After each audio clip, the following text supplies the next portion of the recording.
بسم اللہ الرحمن الرحیم۔ السلام علیکم۔ آپ دیکھ رہے ہیں ڈی ڈی پی انالیٹیکا۔ آج سارا دن چرچا رہا فواد چودھری کے گرفتاری کا، اور اس میں سب سے زیادہ جس چیز کے اوپر بات چیت ہوئی وہ یہ کہ یہ سارا جھگڑا یہ ہے کہ چیف الیکشن کمشنر کو منشی کہہ دیا۔ بات یہ ہے کہ یہاں پہ سیاستدانوں کو اور لوگوں کو مختلف، کسی کو حاجی صاحب کہہ دیا، کسی کو ڈیزل، کسی کا نام اسحاق ڈار کو روز منشی کہتے رہے لوگ، اور راجہ رینٹل اور اس طرح کی چیزیں، لیکن ان لوگوں نے کبھی آگے سے ریٹیلیٹ نہیں کیا، ریئیکٹ نہیں کیا۔ اس سے ان کو یہ فائدہ ہوا کہ وہ کسی محفل میں بیٹھے ہوں، کہیں اور ہوں، تو ان کو ان ناموں سے نہیں یاد کیا جاتا۔ ہاں، البتہ جو ایڈورسریز ہیں وہ کبھی نام لے لیتے ہیں۔ ان چیزوں کے اوپر میرا تجربہ یہ، ہم اسکول میں بھی جب کالج اسکول میں پڑھتے تھے تو یہ دیکھتے تھے کہ اگر کسی نے کسی بچے کا کوئی نام رکھ دیا اس طرح کا، اس کو کہہ دیا، اور وہ اگر آگے سے چڑھتا ہے تو وہ اس کی پکی چھیڑ بن جاتی تھی، اس کو لوگ اسی نام سے کہنا شروع کر دیتے اور انجوائے کرتے تھے کہ یہ چڑھ رہا ہے۔ وہ بڑا ہر کسی کے لیے وہ ایک اچھا خاصا انجوائمنٹ کا ایک تماشا بن جاتا تھا۔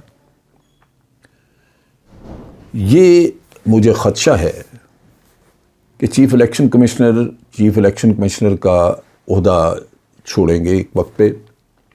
ویسے تو اگر ان میں تھوڑا سا بھی رمق ہوتی سوجھ بوجھ کی، اور میں سمجھتا ہوں کہ ان کے اندر اگر یہ آپ کچھ بھی کہہ دیں اور اندازہ ہوتا ان کو کہ عوام اور ملک کی سب سے بڑی پولیٹیکل پارٹی ان پہ اعتماد نہیں کرتی، تو ان کو چھوڑ دینا چاہیے تھا۔ اپنی عزت سے بڑھ کے کیا چیز ہے؟ یہ نوکریاں، تنخواہیں، یہ تو اگر مقدر میں ہیں تو مل جائیں گی، لیکن عزت جو ہے وہ گوا کے اگر سارا کچھ آپ اس کے بعد کچھ کما لیں، کھا لیں، تو وہ تو میرا نہیں خیال کہ اس کا کوئی فائدہ ہے یا وہ آپ کے لیے مناسب ہے۔ تو ہونا تو یہی چاہیے تھا کہ یہ چھوڑ دیتے، ان کو کہتے کہ جی میرے اوپر جب ایک بہت بڑی پولیٹیکل پارٹی، ملک کی مین سٹریم پولیٹیکل پارٹی اعتماد نہیں کر رہی ہے، اور لگاتار ان کے فیصلے بھی اوور ٹرن ہوئے ہیں، اور اب جو انہوں نے اپوائنٹمنٹ کی ہے چیف منسٹر پنجاب کی، محسن نقوی کی، اس کے بعد تو بالکل بے نقاب ہو چکے ہیں۔ اس کے بعد تو اگر یہ وہ سمجھیں کہ ان کی کوئی عزت وقار رہ گیا، تو میرا نہیں خیال کہ یہ ان کی اپنی غلط فہمی ہو سکتی ہے۔ پبلک میں تو ان کی کوئی عزت نہیں رہی، لیکن اب یہ ہے کہ وہ چیف الیکشن کمشنر رہیں نہ رہیں، 2 سال بعد 3 سال بعد جب بھی ان کا ٹینیور ختم ہو چھوڑ دیں، اب وہ ساری زندگی منشی کہلائیں گے۔ اس کی وجہ یہ کہ عوام کو پتہ لگ گیا کہ منشی کہنے سے وہ چڑھتے ہیں، ان کو اتنی تکلیف پہنچتی ہے منشی کہنے سے کہ وہ ایک آدمی کو جیل بھجوا دیتے ہیں، ایک اچھے معزز آدمی کو جیل میں بھجوا، کیونکہ اس نے منشی کہا۔ اب میں سن رہا تھا ویڈیو کلپس، منشی کے نام کے گانے بنا دیے لوگوں نے۔ اس سے مجھے اندازہ ہوا کہ یہ شخص جو ہے یہ اب ساری زندگی منشی رہے گا۔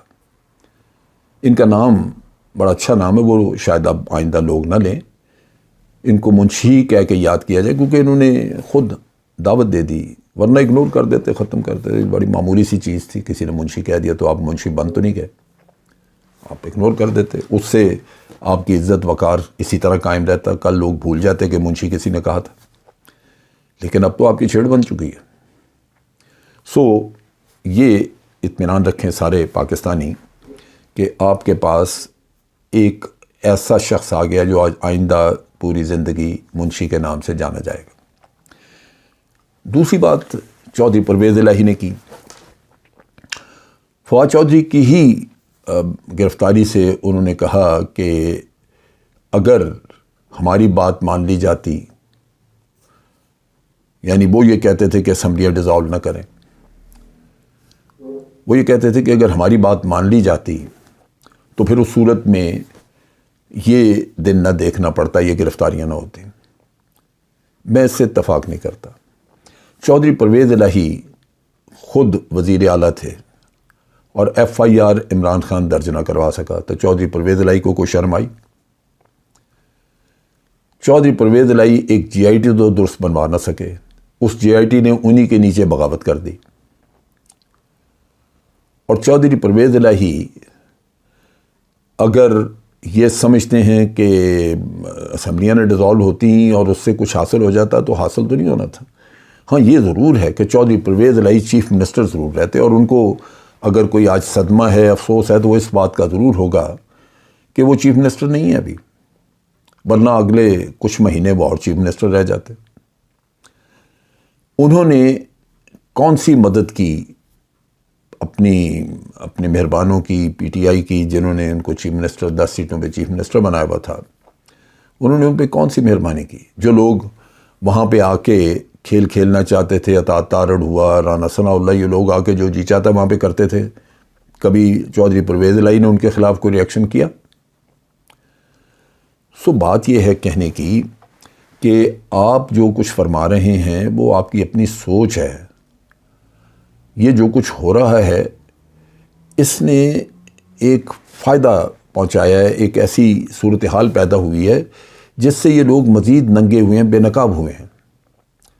یہ جو کچھ کریں گے، اللہ تعالیٰ ان کو ان کی برائی میں بڑھنے کے لیے کھلا چھوڑ رہا ہے، تاکہ یہ اتنا بڑھ جائیں اپنی ذلت میں، اپنی برائی میں، کہ عوام میں اگر کچھ لوگوں کے اندر تھوڑی بہت بھی ان کے لیے کوئی عزت وقار ہے ان کے دل میں، تو وہ بھی ختم ہو جائے، ایک واضح لکیر بن جائے کہ یہ گھٹیا اور یہ درست۔ یہ ایک اللہ تعالیٰ کا نظام ہے جس کے تحت یہ ہونا تھا اور ہوا۔ دوسری بات یہ ہے کہ آپ اس پولیٹیکل سسٹم کا، جو کہ آپ خود کہتے ہیں کہ سازش کی بنیاد پہ یہ بنا، آپ جب خود کہتے ہیں کہ یہ نہ صرف بیرونی سازش بلکہ یہاں پہ ضمیروں کی خوب خرید و فروخت ہوئی، جو ہوئی ہم نے بھی دیکھی، تو پھر اس کے بعد اخلاقی طور پہ آپ اس سسٹم کا حصہ کیوں رہیں؟ آپ کو وقتی طور پہ ایک سیٹ بیک ہوا کہ ٹھیک ہے، ایک ایسی ہوسٹائل گورنمنٹ آ گئی جو غیر اخلاقی طور پہ آئی ہے، یعنی جو چیف منسٹر لگایا گیا وہ کسی بھی لحاظ سے غیر جانبدار نہیں ہے، لہذا اگر آپ بے شرمی سے، ڈھٹائی سے، جیسے کوئی جرم کرنا کر چکے ہیں، تو وہ اس کا مطلب یہ نہیں ہے کہ آپ غلطی پہ ہیں۔ غلطی پہ تو یہی لوگ ہیں، چیف الیکشن کمشنر ہے جس نے یہ فیصلہ کیا، اور آج چیف الیکشن کمشنر میرا خیال ہے اس کا اپنا ضمیر ملامت کرتا ہوگا اس کو، اور اگر ضمیر ملامت نہیں کرتا تو پاکستان کے لوگ تو کر ہی رہے ہیں۔ سو یہ وہ چیز ہے جو سمجھنے کی ہے۔ اصول بہر صورت قربان نہیں کرنے چاہیے مسئلتوں کے اوپر۔ اصولی فیصلے بہت سارے ایسے ہوتے ہیں جو کہ آپ کو وقتی طور پہ ان سے نقصان ہوتا ہے، لیکن بالآخر آپ کی عزت وقار میں بھی اضافہ ہوتا ہے اور وہ ان فیصلوں سے فائدہ ہوتا ہے۔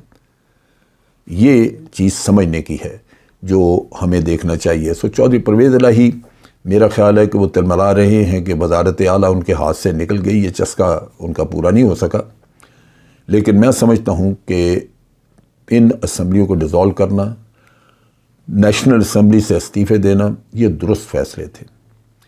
آپ تھوکتے ہیں اس نظام پہ جو کرپشن کی بنیاد پہ آیا ہے، آپ تھوکتے ہیں اس نظام پہ جو سازشوں کی بنیاد پہ قائم کیا گیا ہے، آپ تھوکتے ہیں اس نظام پہ جو ملک کے، پاکستان کے عوام کی خواہشات کے خلاف کام چلا رہا ہے۔ یہ وہ چیزیں ہیں جو کہ آپ ایک ہائی مارل پیڈسٹل پہ بیٹھ کے سوچتے ہیں۔ اس کا ہرگز یہ مطلب نہیں کہ آپ غلط تھے اگر آج آپ کو سختی کا سامنا کرنا پڑا۔ یہ جد و جہد میں یہ چیزیں ہوتی ہیں، اونچ نیچ آتی ہے، لیکن آپ کے اصول کمپرومائز نہیں ہونے چاہیے، اور دیکھیں گے کہ انشاءاللہ اس کا نتائج ان کے بہت بہتر ہوں گے۔ یہ عوام کے ہتھے جس دن چڑھ گئے، ان کو سب کچھ بھول جائے گا۔ اب تک کے لیے اتنا ہی۔ افواج پاکستان زندہ باد، پاکستان پائندہ باد۔